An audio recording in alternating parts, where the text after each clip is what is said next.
Salut les amis, j'espère que vous allez bien. Ça fait un petit moment que j'ai pas fait de vidéo, tout simplement parce que j'avais pas matière à faire des vidéos. Si c'est pour vous faire des vidéos de vol, il y en a pléthore sur internet. Moi-même, d'en regarder, ça me saoule. Sur les forums, les mecs, dès que le week-end est passé, ils nous postent leurs petites vidéos de vol. Ok, ça va, j'aime voler, personnellement. Mais j'aime faire des vidéos aussi. Mais toujours voir la même chose, il y en a un petit peu marre. Donc je me suis dit, je vais pas les saouler avec des vidéos de vol. Je vais vous saouler avec autre chose. Ma nouvelle radio. Ma radio qui va remplacer ma TX16S. C'est mon anniversaire aujourd'hui, je me suis fait ce petit plaisir, je me suis acheté une nouvelle radio, mais c'est pas uniquement pour me faire plaisir, il y a une raison à cela. La radio, donc, c'est la Boxer, comme vous avez pu voir dans le titre. On va faire l'unboxing à l'atelier, et je vais vous expliquer pourquoi je change de radio. Allez, c'est parti, on se retrouve pour l'unboxing.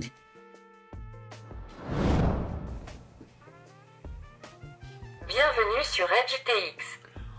On va la comparer à la grande sœur, la TX16S. Le but, c'est pas de faire une vidéo comparaison pure et dure entre la Boxer et la TX16S, de dire que l'une est meilleure que l'autre. Non, c'est que je vous dise pourquoi moi je change de radio, et mon but à moi, c'est de me trouver une radio qui me convient. La TX16S est une super radio, très complète. L'écran couleur, tactile, il y a tout ce qu'il faut pour tous les hobbies. Moi, je vole uniquement en FPV. Elle en a même un peu trop, je trouve, la TX16S au final. J'ai pas besoin de toutes les fonctions pour le FPV dont dispose cette radio. Donc c'est pour ça qu'a priori, je pars sur la petite sœur, la Boxer. Voilà la Boxer qui nous est livrée dans un super packaging. Alors j'ai juste retiré le plastique, je fais vraiment l'unboxing avec vous. J'espère qu'elle va me plaire, sinon ce sera un peu ballot. Alors dans la boîte on retrouve une pochette qui contient la radio. On va juste regarder ce qui reste dans la boîte. Ok, Quick Start Guide. Donc qui va nous expliquer rapidement et en anglais bien sûr les propriétés de la radio. Et classique chez Radio Master, une petite planche d'autocollant. Alors c'est tout ce que j'ai au fond de ma boîte. Impeccable. La boîte, on va la mettre de côté.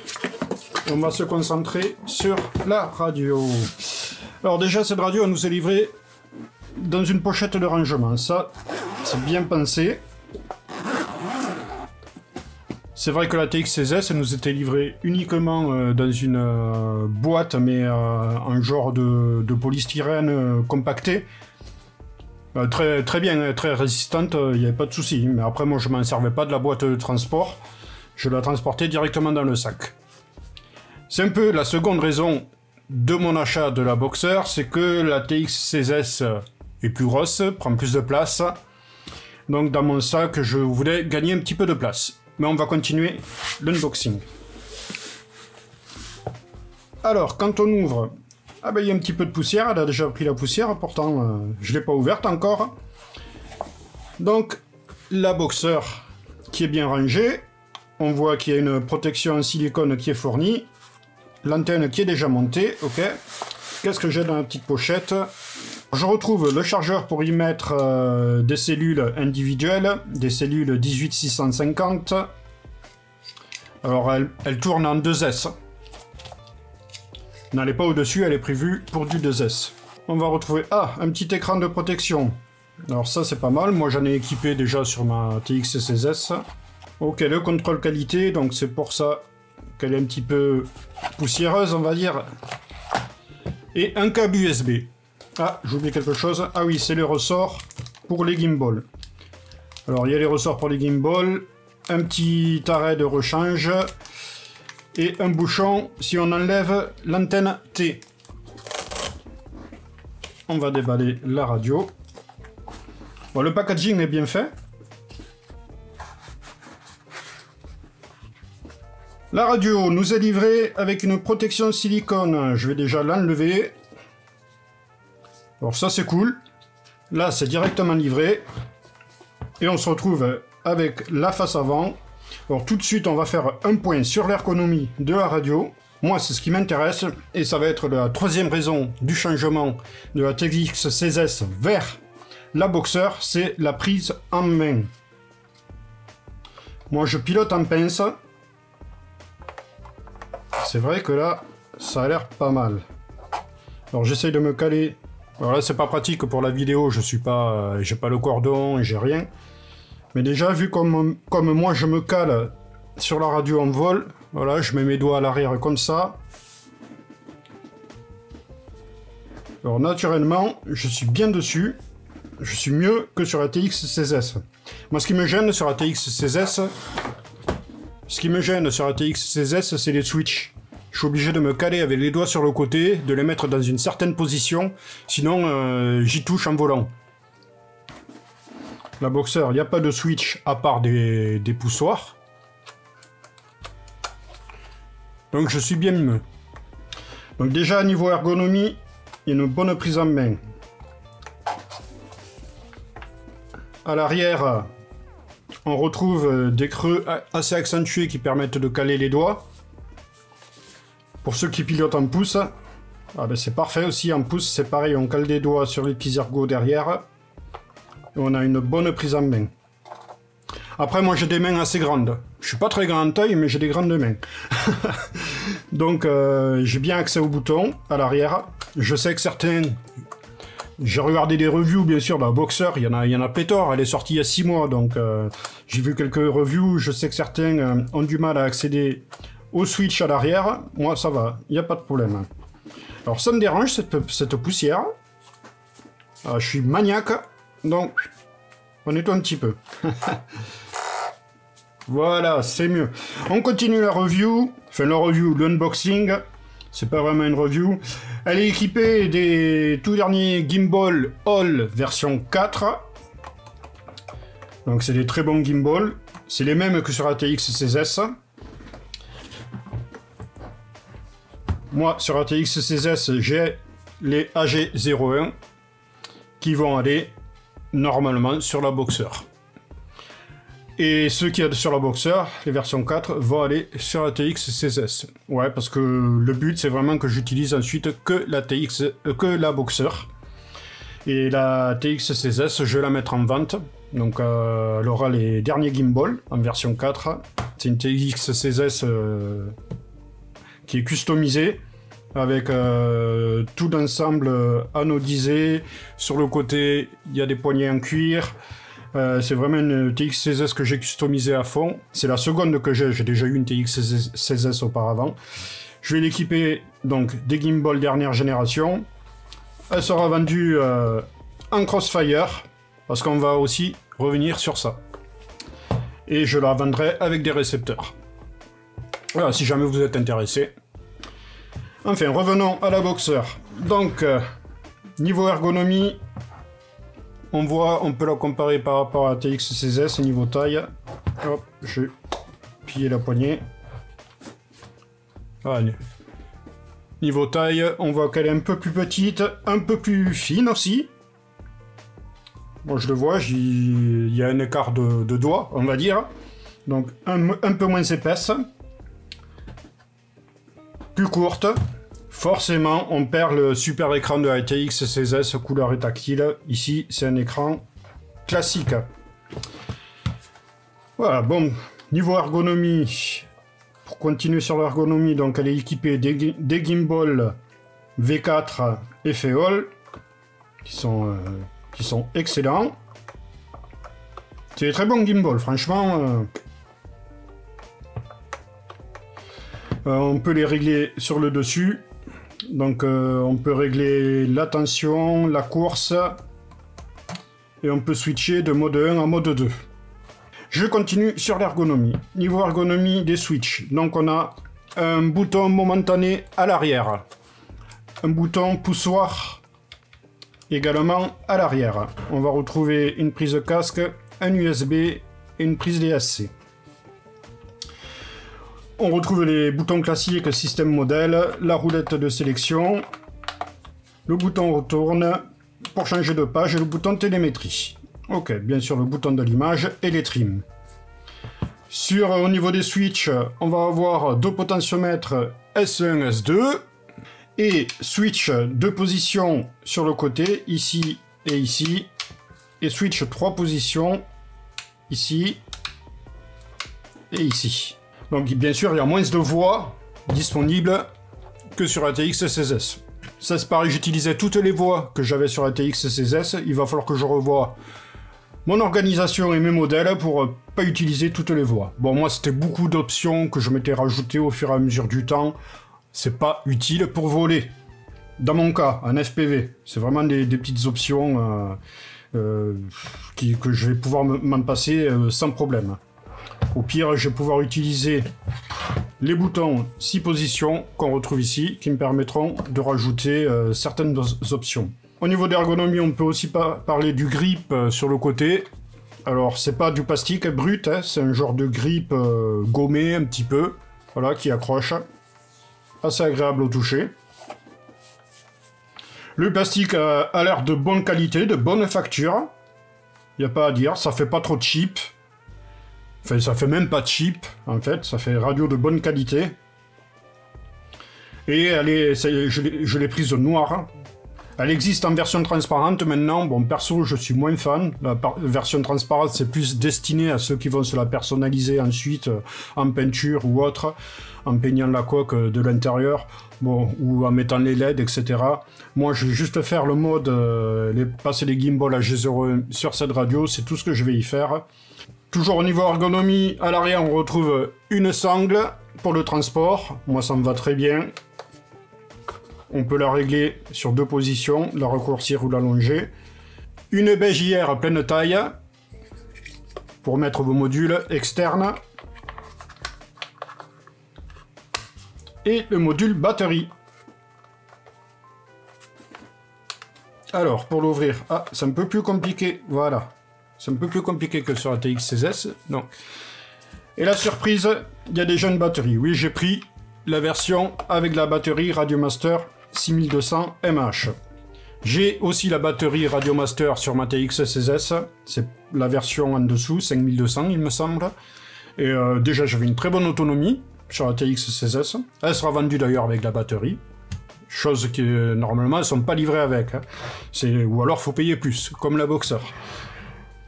Donc c'est une batterie 2S de 6200 mAh, bah, c'est du costaud. Hein. On retrouve à l'arrière donc de quoi brancher la batterie, forcément. La carte SD qui est directement cette fois-ci dans le port de la batterie. Sur ATX 16S, je vous rappelle, il est en dessous.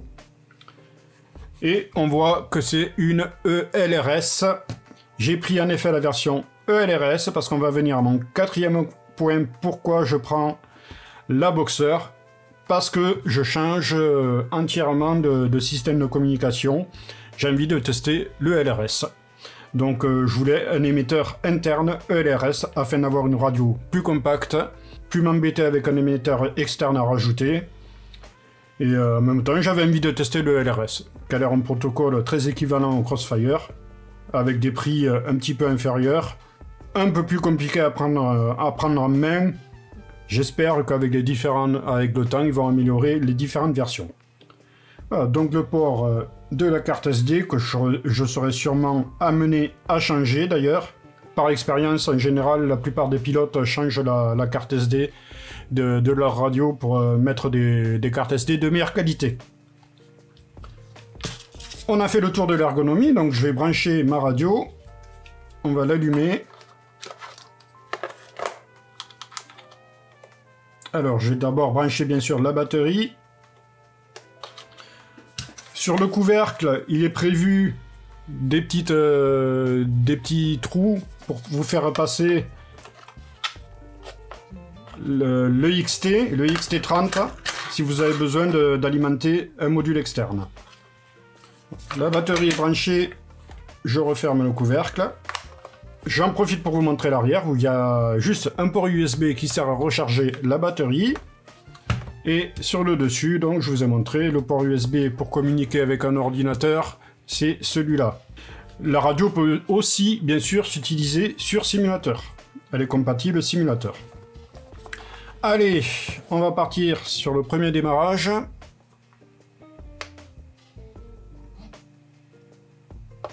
Welcome to HTX. Switch warning. Ok, Ok, donc, moi déjà je vois qu'elle est en anglais. Elle a démarré, impeccable. Donc j'ai la batterie à 7,9 volts. Elle est bien sûr pas pleine, ni déchargée. On peut la descendre jusqu'à 6,4 je crois. Voire il y en a qui la descendent jusqu'à 6 volts. Bon, moi je me contenterai de 6,4. Et 8,4 une fois chargée bien sûr. Il faudra de toute façon que je la calibre. Voilà, j'ai un petit peu zoomé sur l'écran parce que maintenant on a fait le tour de l'ergonomie rapidement. Au niveau écran, donc c'est un petit écran de 128 par 64. Alors bien sûr ça va me changer grandement de ma TX16S, il va falloir que je m'habitue, mais je m'y ferai, c'est pas un souci. Et puis les pilotes de FPV, on a un masque sur la tête, donc l'écran c'est bien pour la configuration, le tactile de la TX16S c'est génial pour la configuration de la radio. Après ça sert plus à grand chose. On va juste faire un petit tour vite fait de l'écran. Donc dans le système, je retrouve mon module Express LRS. Ah, là j'ai lancé sans faire exprès un jeu. Bon oui, parce qu'il y a des jeux. Bon. Ça c'est un petit... il y a pas mal de jeux. Breakout, Pong, Simulator, Snake, X-Tris. Il y a le TBS Agent Light. Il est déjà préchargé. Bon, moi je vais pas le garder. Wizard Loader, ok. Et le module Express LRS.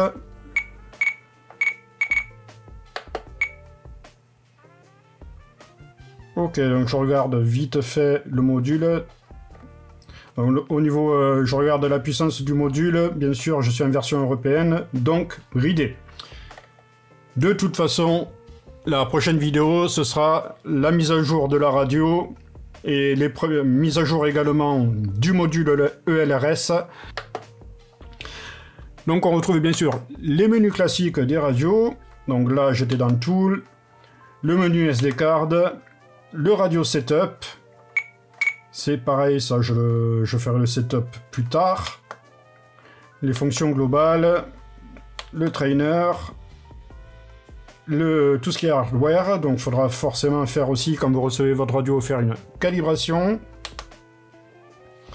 Et enfin la version, donc je suis en version EdgeTX 2.8.0, la version Factory. Ça c'est pareil, dans la prochaine vidéo, je mettrai à jour vers le dernier EdgeTX. Donc je retourne, ensuite on a les pages de modèles bien sûr. Alors FPV drone, Delta, et il y a un modèle Heli. Alors ça c'est les modèles préenregistrés, j'ai fait 0 modèle moi pour l'instant. Par exemple si je vais sur le modèle FPV drone, là j'ai sélectionné par exemple FPV drone. Si je retourne sur modèle, on peut changer de page. Donc on peut paramétrer le nom de son modèle, le setup, etc.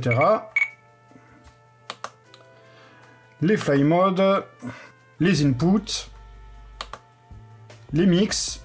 Ah, les mix sont déjà paramétrés, d'accord. Bon. Après, bien sûr, modèle, ça se duplique, ça se change, ça c'est pas un souci. Si on fait page suivante, les outputs, le système de curve, les switches logiques, les fonctions spéciales, tout ce qui est télémétrie, avec découverte des sensors, etc. Et display, où on doit pouvoir personnaliser ses écrans, je suppose. Donc voilà, on a fait le tour rapide du menu. Je vais pas parler plus de l'ergonomie et du menu, ça sert à rien. Je ferai de toute façon d'autres vidéos dédiées à la Boxer, notamment comment mettre à jour le module interne, comment mettre à jour EdgeTX dessus. Cette radio existe en plusieurs modes, bien sûr, mode 1, mode 2. De toute façon, après, c'est personnalisable, vous connaissez les trucs. Elle existe en 3 versions, en version CC 2500, au niveau des récepteurs, je parle, en version avec module 4 en 1, en interne, et en version Express LRS, celle-ci, en interne. Moi, j'ai fait le choix d'Express LRS. Voilà les amis, j'espère que l'outro de cette radio vous aura plu. Le but c'était pas de plonger en profondeur dans les méandres et le fonctionnement de la radio. Il y a plein de vidéos à ce sujet, d'autres personnes qui ont fait des revues hyper complètes de la Boxer. Moi, c'était plus pour vous présenter ma radio et pourquoi je change. Donc, vous l'aurez compris, il y a plusieurs raisons qui font que je change de radio. Première raison, la forme, le form factor. Celle-ci est plus compacte, plus adaptée à la façon dont je tiens la radio et pour ma pratique. Moi, je fais du drone FPV, je n'ai pas besoin de toutes les fonctionnalités d'une TX16S. La TX16S est géniale, c'est une radio de très bonne qualité. Il y a tout ce qu'il faut dedans, un superbe écran, tactile en plus. Vraiment, elle va me manquer, d'un côté elle va me manquer. Mais bon, je ne peux pas tout garder, je switch. Pour une question de form factor, je pense que pour ma pratique à moi, la Boxer sera plus adaptée, je l'ai mieux en main. Je vais récupérer les HG01 que j'ai sur la TX16S pour la passer sur la Boxer. Et inversement, parce que je vous l'ai dit vite fait, mais la TX16S, je vais la revendre avec son module multi-protocole. Des gimbals, donc tout neuf V4. C'est une TX16S personnalisée, elle marche super bien, elle est magnifique. Elle est personnalisée dans tous les sens. Elle est récente, hein, c'est pas le tout premier modèle. Il faudrait que je regarde ma date d'achat, mais elle est assez récente. Je vais la vendre avec le module Crossfire, avec 5 récepteurs Crossfire, avec l'antenne en plus que j'ai rajouté également. Enfin bref, je pense que pour quelqu'un qui veut se mettre au protocole Crossfire, ça va être une super radio. Et un bon prix, ça va être assez cher. Forcément, il y a du matos dessus. Mais ça va rester un prix très correct pour avoir une radio de super qualité avec plein de fonctionnalités. Bref, j'ai fini mon petit instant vente de ma radio. Donc première raison, le form factor. Seconde raison, le protocole. J'ai envie de tester le protocole ELRS. Ce sera également l'occasion peut-être de faire des vidéos si ça vous intéresse. Je suis en pleine découverte de l'ELRS, donc je vais également vraiment découvrir maintenant comment le programmer, comment l'utiliser sur le terrain. Au niveau récepteur, c'est pareil que Crossfire au niveau des soudures. Donc on va voir pour le reste. Ça a l'air un petit peu plus compliqué à mettre en œuvre que le Crossfire. C'est vrai que l'avantage du Crossfire, c'est que c'est super simple à mettre en œuvre. Mais le LRS, c'est open source. J'aime bien tout ce qui est open source, comme EdgeTX, etc. C'est les projets. Les mecs se bougent. On ne peut que les remercier de prendre du temps pour faire des projets open source. Donc j'ai envie de tester ça. C'est encore une perpétuelle évolution. Le Crossfire, j'ai vu que ça a failli se casser la gueule. Là, heureusement, le créateur a repris l'affaire. On va de nouveau pouvoir récupérer des récepteurs, etc. Mais si c'était en rupture, c'est parce qu'il y avait un... Enfin, ils étaient en difficulté, apparemment. Il y avait des bis-bis entre les propriétaires de Crossfire. Bref, j'ai envie de passer sur un protocole, donc un nouveau protocole open source où il y a plusieurs fabricants et donc tester ça. Donc c'est l'occasion.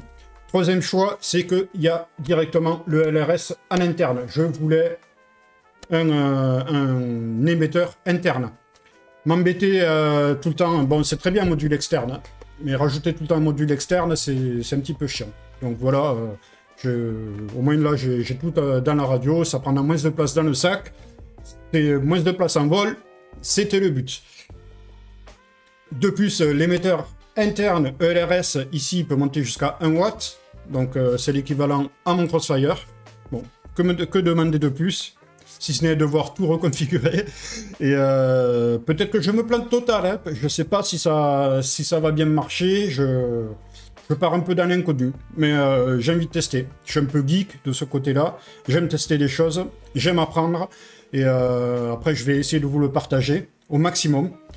D'ailleurs, la prochaine vidéo, ce sera... je vais la tourner dans la foulée. Je ne la sortirai pas directement, mais je vais la tourner dans la foulée.